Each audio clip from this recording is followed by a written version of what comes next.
Yeah, exactly. No, it's not gonna be that good, don't worry.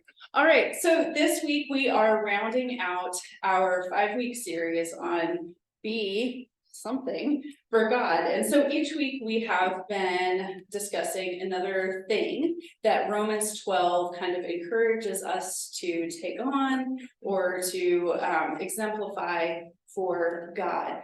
And so the first week we started with brave in Romans 12, 1 and 2.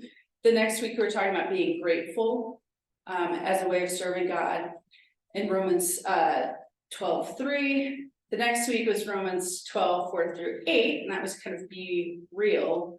And this past week was being focused. And that's the kind of coming to the end of Romans 12, 9 through 13. Truth be told, I could probably better tell you like what toy was mentioned in each one of these sermons, and you'd better remember them. But hopefully this week we'll get the point across about the importance of humility as a quality that allows us to serve God and serve one another and kind of be the people that God has chosen us to be. So when I say humility, when I say humble, what are some characteristics that come to mind or actions that come to mind? I'm opening the floor unto you. I know, right? How about this? What is it not? What is being humble? What is humility not? Boisterous, boastful. But being boastful, being arrogant. Any other thoughts? First fiddle versus second fiddle. Yeah. Selfishness. Yeah. Those are all like great examples. And I think we're kind of going to talk about kind of the shades of humility, some of the kind of nuances that we can maybe understand humility in a new light. But as I started getting ready to prep for this sermon, the only thing that I could think about as I was thinking about humility was this song from Popstar, Never Stop, Never Stopping. Has anybody seen this? You haven't? Oh my God. Okay, we're gonna go to this. Andy, let me see. Yeah.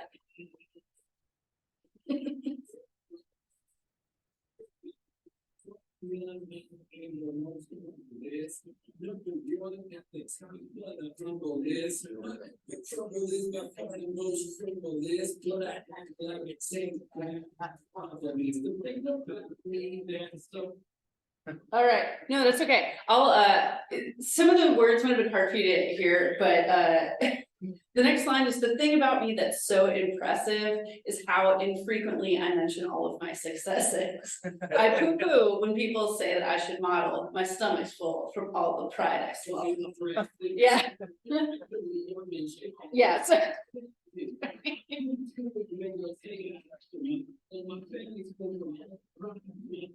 yeah, and I will cut it off there, but there's like a wonderful chorus sung by Adam Levine of Maroon 5. It is like the most okay, I do recommend this movie. It is really dumb, and it's, you know, it's not the most erudite of movies, but it's hilarious.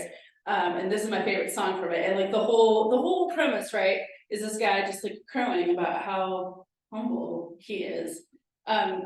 Which of course rubs us the wrong way, because it's not supposed to go like that. It's not supposed to be like, if any of y'all have ever been down in the office break room here, we have very fancy coffee that is labeled as its little like tagline as humbly exquisite. I'm like, I don't think that works. I don't think that works.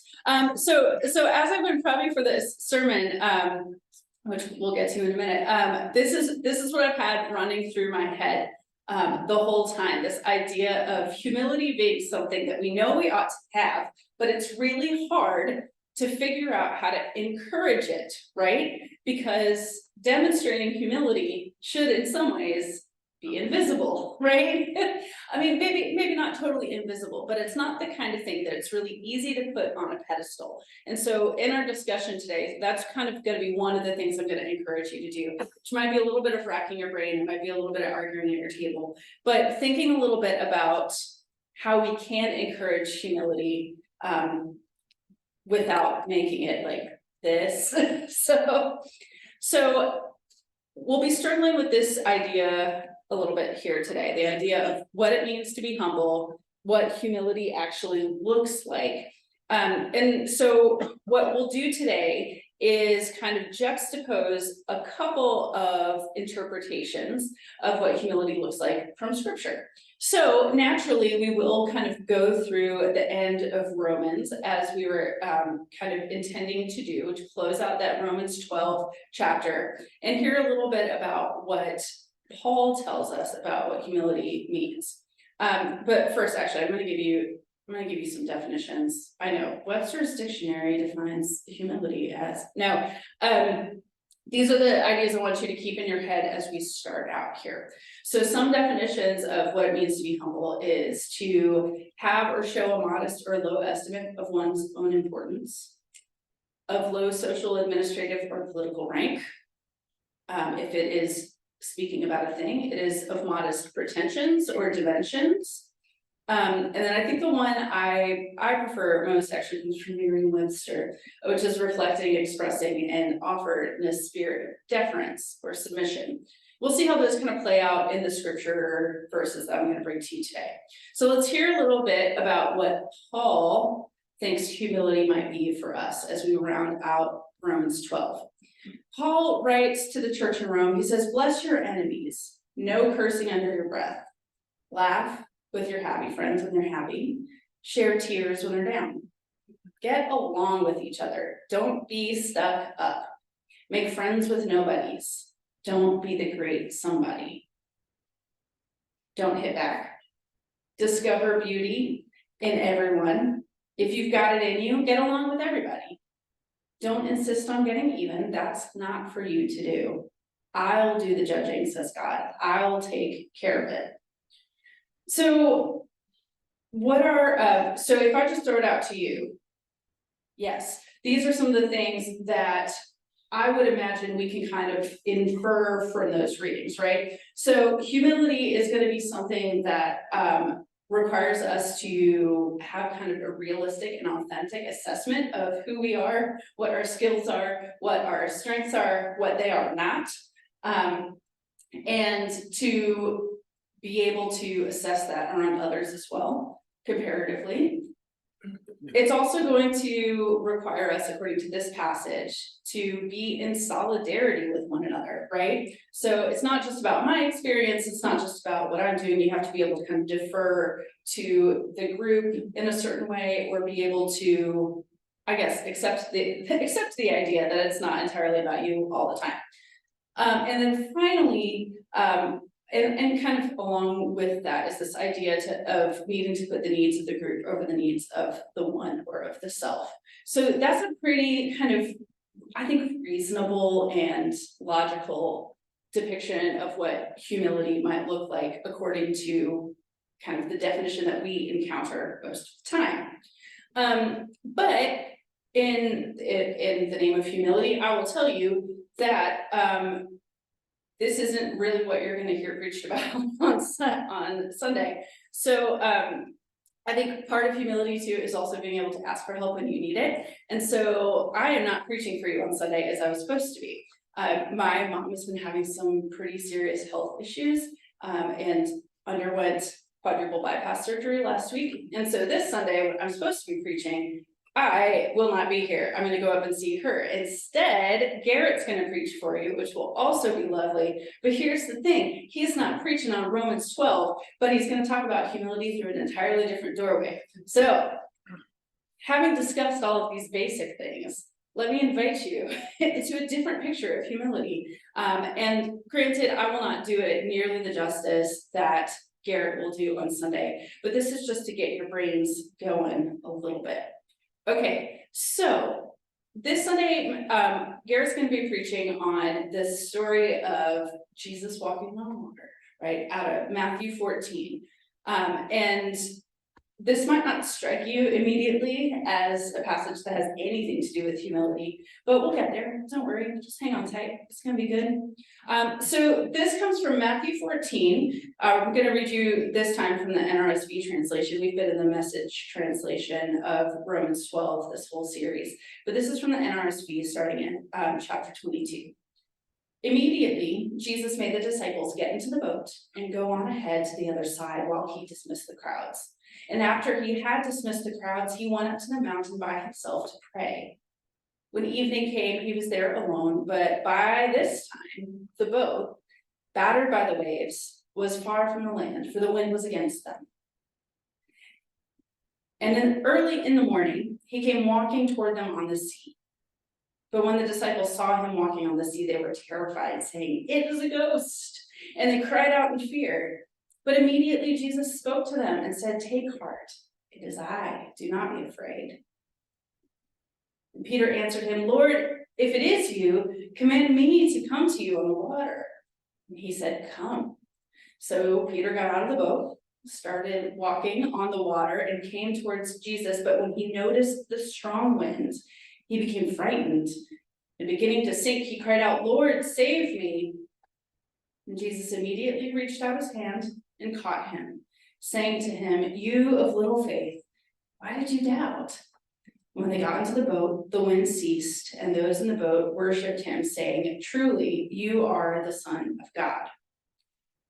So on its surface, it doesn't really seem like this has a lot to teach us about humility, but I think in a way it does. So certainly there are some similar elements to that image of humility that we get from Romans 12, right? We have this need for us to be aware of what we can do and what we cannot do.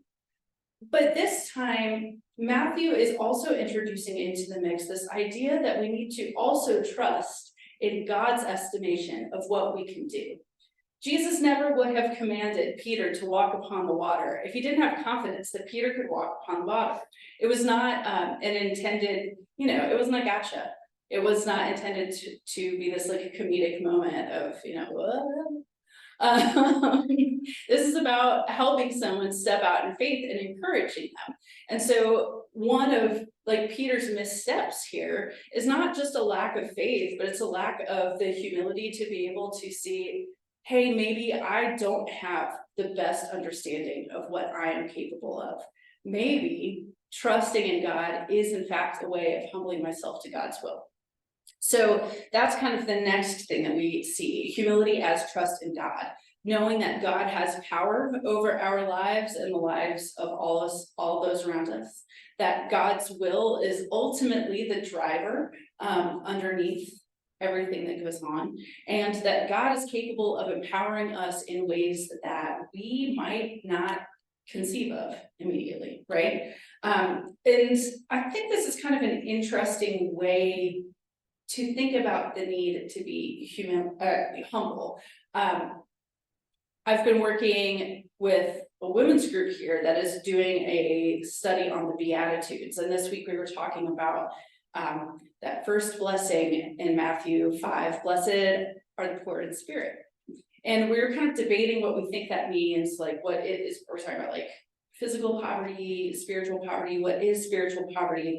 And there's a theologian, Gustavo Gutierrez, who refers to the idea of spiritual poverty as our spiritual childhood. So the idea that we are like children before God, that we need God, that we could be humble enough to know that we need God, that we won't always have it all together, that we are not, even through our most heroic spiritual actions, like regardless of how many devotionals you do a day, you are not going to be able to ever be God. You'll never be able to situate yourself well enough in order to have the kind of power and control that you may desire. And to me, that was like one of the things that really kind of stuck out in this story. I am really interested to hear what Garrett does with it. I mean, I don't think he'll play you Andy Samberg movies, but you can have a word with him about that if you want. So man, it's only 7:30. I just like blew through this really fast, but that's okay because it's more time for you to discuss around the table. So there are these two overarching questions about kind of what it means to be humble and how we demonstrate humility. But the discussion questions I'd love for you to really chew on around your table is to think about a time you experienced or maybe even demonstrated. We could be humble enough to name those things in grace. Notable humility, right? See, this is the thing, it's hard to identify what it looks like, but think about it. We may even need like 5 minutes for y'all to brainstorm before you talk. So what made that encounter stand out to you? Think about a time and think about what made it notable for you. The second question is around this idea, right? About what God thinks about us. So is it possible to be humble and to still believe in yourself and your abilities? Why or why not? Talk amongst yourselves. And then finally, we know this, right? Everything around us, for the most part, seems to encourage the opposite of humility. It seems to encourage the accumulation of more things, the aggrandizement of ourselves. So how can we encourage humility among our children, among ourselves? How do you encourage something like that that is in some ways very difficult to identify and difficult to demonstrate? All right, there's some big ideas, but we'll keep the questions up on the screen, if that's okay, Andy, and we will make that work. Questions or any clarification that you would like before you bust out into your groups? You go first. Can I go first? Sure.